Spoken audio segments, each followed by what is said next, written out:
اعوذ بالله من الشیطان الرجیم. بسم الله الرحمن الرحیم.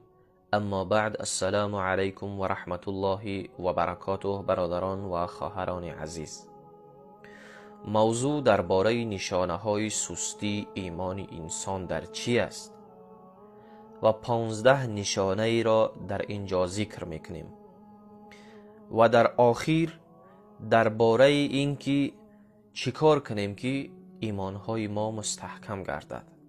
یکم نشانه سستی ایمان انسان در این است که هنگام صادر کردن گناه پشیمانی را احساس نمی کنیم. دوم، سخت شدن قلب و ناخواهشی برای خواندن قرآن. یعنی انسان برای خواندن قرآن خوشش نمی آید، یعنی ناخوش می شود.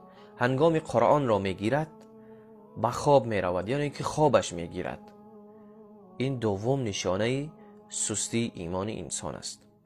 سوم، سستی در کارهای خیر. مثلا انسان نماز را از وقتش می گذرد، بعد می خواند، یعنی بیکار هست، مشغول هم نیست، حالا که پیش راه نماز را نه کار گرفته می تواند و نه بار.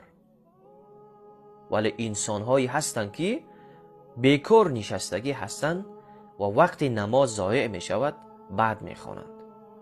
چهارم، به سنت پیامبر خدا صلی الله علیه و سلم اعتبار ندادن است.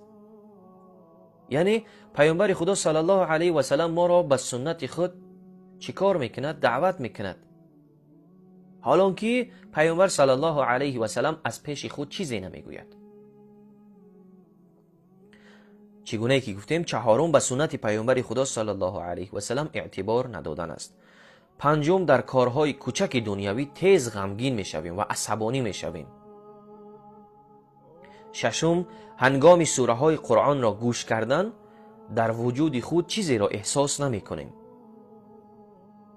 هفتم، در ذکر و تعریف الله کوتاهی و بیخوشی می کنیم، یعنی ذکر الله را کم می کنیم. هشتم، عملی را می بینیم که ضد شریعت است، اما ما را حس غم و اندوه فرا نمی گیرد. مثلا یک شخصی را می بینیم که ضد الله گپ می زند، ضد شریعت محمدی سخن می کند، ولی در وجود ما یک غم و اندوه هم فرا نمی گیرد. نهم، خواهشی داشتن نام بلند و خانه قیمت و پول زیاد.